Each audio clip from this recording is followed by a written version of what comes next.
नमस्कार, मैं हूं सौरभ और आप देख रहे हैं हमारे साथ न्यूज़ सप्तक। न्यूज़ सप्तक के सभी दर्शकों का बहुत बहुत हार्दिक स्वागत और अभिनंदन है हमारे इस न्यूज़ सप्तक चैनल में। हमारे साथ स्टूडियो में खास मेहमान उपस्थित हैं श्री प्रांजल चतुर्वेदी जी, और हम उनसे इस विषय पे बात करेंगे और उनके विचारों को जानेंगे। सबसे पहले प्रांजल जी, आपका हमारे न्यूज़ सप्तक स्टूडियो में बहुत बहुत स्वागत है। बहुत बहुत धन्यवाद। और अनुच्छेद 1 में जो परिवर्तन होने वाला है, जो नमः जी ने एक जनहित याचिका दायर की है, उसके बारे में हमारे न्यूज़ सप्तक के चैनल के सभी दर्शकों को आप डिटेल उसका पूरा विवरण बताएं। देखिए, ये याचिका आज पहली बार दायर नहीं हुई है। इससे पहले 2016 में भी सुप्रीम कोर्ट इसी प्रकार की एक याचिका को खारिज कर चुका है, और वो सुप्रीम कोर्ट ने केवल याचिका को खारिज नहीं किया बल्कि फटकार लगाते हुए ये कहा कि क्या आपको लगता है कि हमारे पास केवल इन भावनात्मक विषयों से को डील करने के लिए हमारे पास समय है। माननीय उच्चतम न्यायालय साल के 365 दिनों में मात्र 190 दिन बैठता है, और माननीय उच्च न्यायालय 210 दिन के आसपास कार्य करता है। माननीय उच्चतम न्यायालय में वर्तमान में भी 60,000 से ज़्यादा केस लंबित हैं, और माननीय उच्च न्यायालय में लगभग 49 लाख के आसपास केस लंबित हैं। तो ये बिल्कुल उचित है कि इस प्रकार से माननीय न्यायालय का समय जाया नहीं किया जाना चाहिए। जनहित याचिका, सबसे पहले मैं स्पष्ट कर दूं कि जनहित याचिका जन के हितों के लिए होती है, जैसा कि हम इसके शब्दों से ही समझ सकते हैं। निजी हित के लिए जनहित याचिका नहीं होती है। माननीय जस्टिस PN भगवती जी ने जब 1986 में जनहित याचिका भारत में अमेरिका के तर्ज पे शुरू की गई, तो इसका मूल उद्देश्य था कि जो गरीब, वंचित, शोषित, पीड़ित समाज है, उस तक इसका लाभ और उस तक कानून की पहुंचाई जा सके। अनुच्छेद 32 के तहत माननीय उच्चतम न्यायालय व 226 के तहत माननीय उच्च न्यायालय में जनहित याचिका दायर की जा सकती है। तो मुझे इस विषय में कहीं जन का हित होता दिखाई नहीं पड़ता है। इसलिए मेरा ये मानना है कि माननीय उच्चतम न्यायालय इसको निश्चित ही कल खारिज कर देगा। 2 जून को इस पे न्यायालय इस विषय को देखेगा। कल ही इस पे निर्णय आना है। ये तो आना पहले ही था, लेकिन माननीय शरद अरविंद बोबडे जी उपस्थित नहीं थे, जिसके कारण इसको 2 तारीख के लिए पोस्टपोन कर दिया गया। कल का दिन हमारे देश के लिए खास भी है, और जहाँ तक आपका मानना है कि हो सकता है याचिका खारिज हो जाए। अगर याचिका खारिज नहीं हुई तो शायद ये हमारे देश के लिए बहुत बड़ी जीत भी होगी। इसके बारे में आप क्या कहना चाहते हैं? देखिए, भारत का अनेक समय पे अनेक नाम रहे हैं। भारत महाभारत काल में आर्यवर्त, इंद्रप्रस्थ भी दिल्ली को कहा गया, वर्तमान में दिल्ली है। इसके बाद हिंदुस्तान कहा गया, और इसके बाद फिर इंडिया कहा गया। अगर इसको क्रमशः हम समझें तो ना हिंदुस्तान, जैसे याचिका में मांग की गई है, या तो भारत का नाम भारत रखा जाए या तो हिंदुस्तान रखा जाए, तो ना हिंदुस्तान नाम भारतीय है ना इंडिया नाम भारतीय है। और हिंदू शब्द जो आया, ये सिंधु नदी के आसपास के जो लोग थे, जब पर्शियन इनसे व्यापार करते थे, तो सिंधु के आसपास के लोगों को स वो सही से प्रोनाउंस नहीं कर पाते थे, स का उच्चारण वो नहीं कर पाते थे, इसलिए वो स को ह कहते थे। इसीलिए कई बार शब्दों का उच्चारण आता है सप्त सिंधु को वहाँ के लिटरेचरों में हप्त हिंदू कहा जाने लगा। और इसी संदर्भ में मैं बता दूं आप सभी को, चीनी लोग भी स उच्चारण नहीं कर पाते थे, तो वो इंदू लगे कहने सिंधु को। तो ना हिंदुस्तान अपना भारतीय शब्द है, इंडिजिनस शब्द है, ना इंडिया इंडिजिनस शब्द है।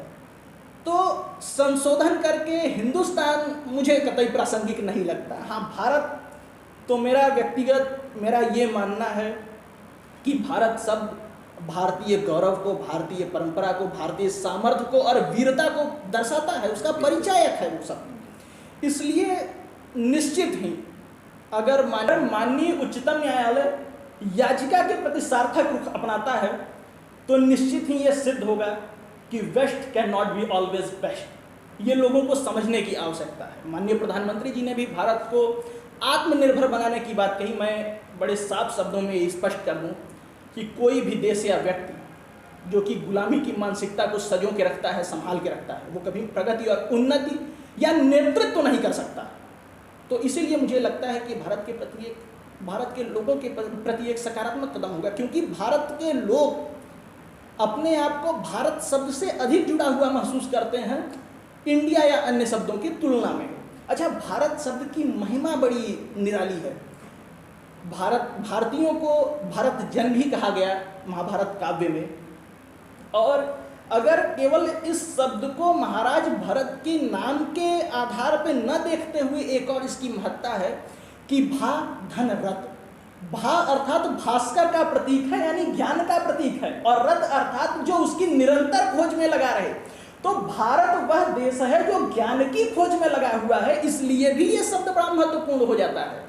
तो इसलिए ये सकारात्मक कदम होगा, मैं ये मानता हूँ। देश की आज़ादी में भी भारत माता की जय, और मतलब जैसे एक ऊर्जा भरने वाला शब्द है भारत। जैसे देश की आज़ादी के लिए जितने लोगों ने अपनी कुर्बानियाँ दी, शहादत दी, उनके अंदर भी भारत शब्द से बड़ा लगाव था। निश्चित ही, क्योंकि आपने देखा होगा जब वो फंदे पे झूलते थे तब भी उनके मन में भारत माता की जय। तो निश्चय ही आपका जो संबोधन है वो सही है कि भारत बहुत बड़ा शब्द है, और न कि हिंदुस्तान। भारत पे हम लोगों की जीत ज़्यादा माना जाएगा, और हिंदुस्तान जो शब्द है या इंडिया शब्द है थोड़ा इतर है, थोड़ा अलग लगता है। आयातित शब्द है, ये हमारी अपनी पहचान खुद को दी हुई नहीं है, ये किसी और की हमको तुच्छता महसूस कराने के लिए दी गई पहचान है जी। ये प्रांजल जी, वर्तमान सरकार की इस परिदृश्य में क्या भूमिका होने वाली है? मैं एक बार दिल्ली में एक कार्यक्रम में था, माननीय राम माधव जी जो कि नेशनल सेक्रेटरी हैं भारतीय जनता पार्टी के, उनका संबोधन था और बड़ा रोचक प्रसंग था। माननीय राम माधव जी ने कहा कि संविधान इतना प्यारा है और हमें पूरा संविधान अपना सा लगता है, समस्या केवल एक जगह है, अनुच्छेद 1 में, इंडिया दैट इज भारत, और इसमें परिवर्तन होना चाहिए। और भारतीय जनता पार्टी का नेशनल सेक्रेटरी जब ये बात कह रहा है तो कहीं न कहीं ये बिल्कुल स्पष्ट रूप से प्रतीत होता है कि भारतीय जनता पार्टी की निजी विचारधारा भी यही है। अच्छा, अगर कोई और सरकार होती और इसको संशोधन करके बदलना होता तो बहुत समस्या होती, लेकिन वर्तमान सरकार के पास इतना बड़ा जनबल है जो कि राष्ट्रीय स्वयंसेवक संघ, विश्व हिंदू परिषद। आप बिल्कुल ये स्पष्ट है, सब लोग जानते हैं कि दोनों संगठन सामाजिक परिवर्तन और सामाजिक माहौल बनाने में बिल्कुल सबल हैं। तो अगर वर्तमान सरकार इसको करना चाहती है तो इसके दोनों संगठन जो कि गार्जियन संगठन के रूप में भी माने जा सकते हैं, पितृ संगठन, वो 3 से 4 साल में इसके लिए पूरे देश में एक माहौल, एक बृहद आंदोलन खड़ा कर सकते हैं। और इसके बाद वर्तमान सरकार इसको कर सकती है अगर वो चाहे तो, बस इच्छा है, दृढ़ इच्छा शक्ति की जरूरत है। प्रांजल जी, आप इस जनपद से बिलोंग करते हैं और यह जनपद अत्यधिक आदिवासी बाहुल्य जनपद है और पिछड़ा है, शिक्षा के दृष्टिकोण से भी बहुत पिछड़ा हुआ जनपद है। तो आप आने वाले समय में अगर आप कभी सक्षम हुए, या चूँकि आप बाहर शिक्षा ग्रहण कर रहे हैं, बड़े लेवल पे शिक्षा ग्रहण कर रहे हैं और हमारे जनपद का मान सम्मान लगातार आप बढ़ा रहे हैं, तो जब आप कभी सक्षम हुए तो इस जनपद के लिए, इस जनपद को किस दृष्टिकोण से देखना चाहेंगे, या इस जनपद के लिए क्या कुछ खास करना चाहेंगे? मैं ये कहते हुए वास्तव में वेदना होती है कि जो जनपद उत्तर प्रदेश का दूसरा सर्वाधिक राजस्व देने वाला जनपद है, गौतम बुद्ध नगर के बाद सोनभद्र उत्तर प्रदेश का दूसरा सर्वाधिक राजस्व देता है उत्तर प्रदेश सरकार को। और गौतम बुद्ध नगर इसलिए राजस्व नहीं सबसे अधिक देता क्योंकि वो गौतम बुद्ध नगर है। गौतम बुद्ध नगर सर्वाधिक राजस्व इसलिए देता है क्योंकि वो दिल्ली एनसीआर का क्षेत्र है, नेशनल कैपिटल रीजन है। वास्तव में इतने सामर्थ्यवान जनपद में गरीबों की, आदिवासियों की इतनी दुर्दशा, शिक्षा का इतना अभाव, मुझे किंचित भी यह कहने में तनिक भी संकोच नहीं होता कि जनपद की इस दयनीय स्थिति का कारण यहाँ के जनप्रतिनिधि स्वतः हैं। यहाँ के जनप्रतिनिधियों ने इस जनपद के लिए काम नहीं किया, चाहे वो चारों विधानसभाएं हों, चाहे वो लोकसभा हो, किसी ने वास्तव में जनपद के लिए विचार नहीं किया। आप दुद्धि चले जाएं, मैं अभी कुछ दिन पहले गया था उस बेल्ट में, तो बच्चे नंगे पांव आज भी चलने के लिए मजबूर हैं। मूलभूत सुविधाओं का अभाव है। लोगों के पास अन्न नहीं है भोजन करने के लिए। आप अगर जाते होंगे उस क्षेत्र में तो आप देखते होंगे छोटे छोटे बच्चे तीर धनुष लेकर के चिड़ियों का शिकार करते हैं। तो इस दयनीय स्थिति से यह जनपद गुजर रहा है और वास्तव में यहाँ के जनप्रतिनिधि यहाँ की आवाज लखनऊ और दिल्ली उठाने के समर्थ व काबिल नहीं है। यहाँ का जनप्रतिनिधि जितनी शिक्षा होनी चाहिए और शिक्षा छोड़िए जितनी दृढ़ इच्छा शक्ति होनी चाहिए वो तक नहीं है। तो इस स्थिति में निश्चित ही अगर जनपद का विकास करना है तो इस जनपद के क्षेत्रीय लोगों को कमान अपने हाथ में लेनी होगी। वह अधिक से अधिक युवाओं को शिक्षित करने का प्रयास करना होगा, क्योंकि शिक्षित युवा अपना रोजगार स्वयं ढूंढ लेगा, वो अपना रोजगार बना लेगा, उसको बाहर जाके रोजगार खोजने की आवश्यकता नहीं पड़ेगी। इस जनपद के विषय में मेरा यही दृष्टिकोण है कि मैं चाहता हूं कि आने वाले 5 से 10 सालों में ये जनपद समर्थ हो और इस जनपद के पास ये पोटेंशियल है, ये क्षमता है। जेपी, हिंडाल्को, एनटीपीसी सारी इंडस्ट्रीज यहाँ हैं कि कम से कम यहाँ के लोग यहाँ नौकरी कर सकें, यहाँ के लोगों को तक तो बाहर ना जाना पड़े।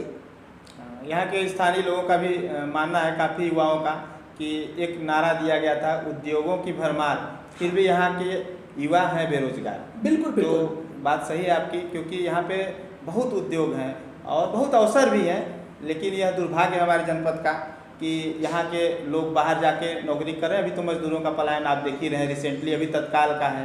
तो ऐसी स्थितियाँ उत्पन्न नहीं होती अगर यहाँ के जनप्रतिनिधि या यहाँ के स्थानीय लोग उसके बारे में सोचे होते, जिम्मेदार लोग। व्यक्तिगत अगर इस निजी जनपद को न देखें तो समूचे उत्तर प्रदेश के लिए मेरा एक दृष्टिकोण था कि अगर हम चाहते हैं कि हमारी क्षमता का पलायन ना हो, हमारी क्षमता उस पर्टिकुलर उस क्षेत्र के लिए इस्तेमाल हो, तो वहाँ के क्षेत्रीय जो उद्योग हैं, छोटे उद्योग, सोनभद्र में पर्यावरण का वरदान मिला हुआ है, तो इसको एक पर्यटक क्षेत्र के रूप में विकसित किया जा सकता है। यहाँ पर जो ग्रामीण इलाके हैं, लोग आर्चरी में, तीरंदाजी में काफ़ी एक्सपर्ट हैं, उनको नेशनल लेवल पर भेजा जा सकता है। ये पोटेंशियल इस जनपद का है। स्टेट लेवल और नेशनल लेवल लोग जाते हैं यहाँ से।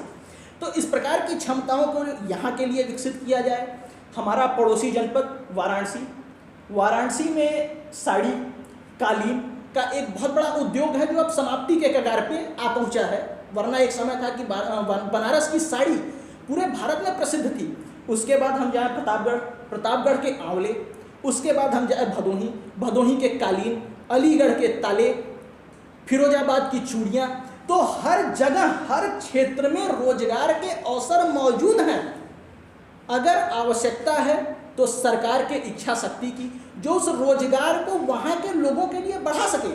वर्तमान जो केंद्र सरकार ने बजट जारी किया है, मुझको लगता है कि इस क्षेत्र में निश्चित ही प्रयास किया जाएगा।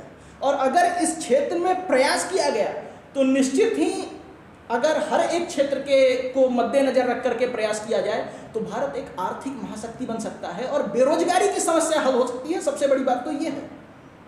तो ये मेरा समूचे भारत के प्रति ये दृष्टिकोण है। प्रांजल जी, आप यहाँ चल कर आए हमारे स्टूडियो में और आपने जो ऊर्जावान उद्बोधन हमारे चैनल के माध्यम से लोगों तक पहुँचाया, उससे निश्चय ही यहाँ के युवाओं का मनोबल बढ़ेगा और जो कमियां हैं उनके अंदर उसमें वो सुधार करेंगे।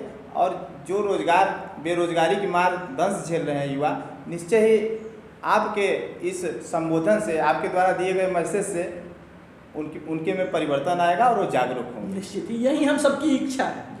और सबसे बड़ी बात कि आप हमारे चैनल से जुड़े, न्यूज़ सब तक परिवार की तरफ से आपको बहुत बहुत धन्यवाद। पुनः आप जैसे ऊर्जावान युवा को हम आमंत्रित करना चाहेंगे यहाँ और आपके विचारों को अपने न्यूज़ सब तक के दर्शकों तक पहुँचाना चाहेंगे। प्रांजल जी, बहुत बहुत धन्यवाद हमारे चैनल से जुड़ने के लिए।